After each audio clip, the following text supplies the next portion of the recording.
So now we recap what we learned in this course.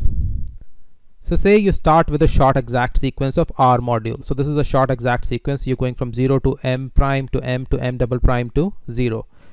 And from there you will form a co-chain complexes. You will form a sequence of co-chain complexes, say co-chain complexes A, B and C, and that would give you a long exact sequence in these X groups or derived functors. So you will go from x0 of curly C to x0 of curly B to x0 of curly A and so on. So case 1 is these curlies A, B, C are given as like this. A is n comma m double prime, B is n comma m, and C is n comma m prime. So let us just plug this in here. So first notice that x of 0 is a derived functor. So the 0th right derived functor is nothing but the functor itself.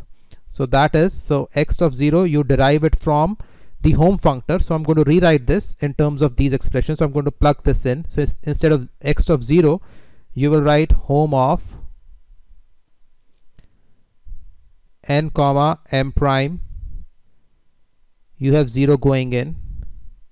Then you will write Hom of, instead of B you will write n comma m, and then you will go to A.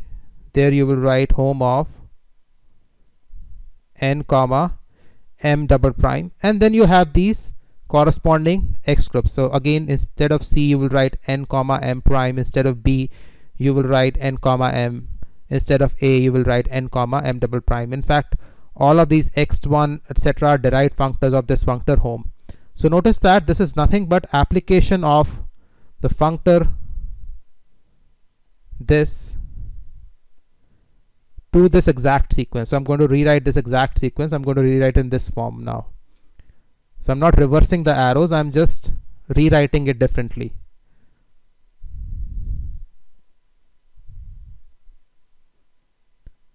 So you took this functor, you applied here. It is a covariant functor, so it preserves the arrows. Only thing it is left exact, so this arrow is not there anymore.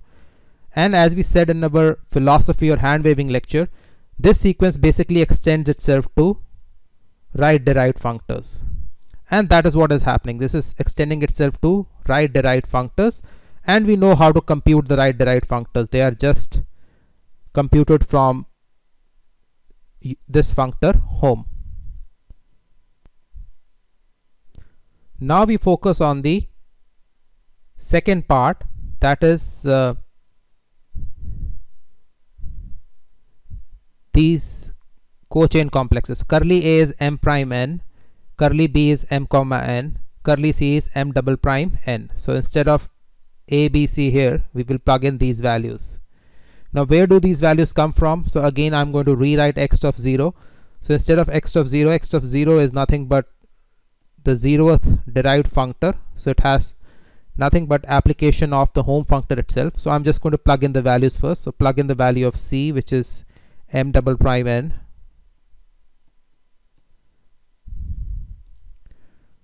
Then I plug in the value of B. Again x of 0 is nothing but the Hom functor. This will be m comma n. Then we plug in the value of A, which is nothing but m prime n. So this is nothing but application of to this short exact sequence. So once you apply it to this short exact sequence, the arrows will reverse itself because this is a contravariant functor, and since it is left exact you have arrow going in here. So again, we in the first lecture we said now you will have a sequence of right derived functors going on like this, and that is precisely what these are: x of C, x of B, x of A, and so on. Now we come to the Tor functor. So again you start with the short exact sequence of R modules, and in this case there is no problem at all because you always have covariance. So instead of A you have m prime n, instead of B you have m comma n, instead of C you have m double prime n. So for the sake of clarity, I'm just going to write the store of 0 again. So since these are 0 left derived functors, they are nothing but application of functor itself. So so this is nothing but application of this tensor with n for this sequence. So instead of tor 0, so this is equal to m double prime tensor n goes into this tor 0. Here will be again you're going to write m comma n, which is nothing but m tensor with n, and tor 0 of m double prime n is nothing but m double prime tensor with n, and there will be a 0 here, and this will end in a 0 right here. So notice that this is nothing but application of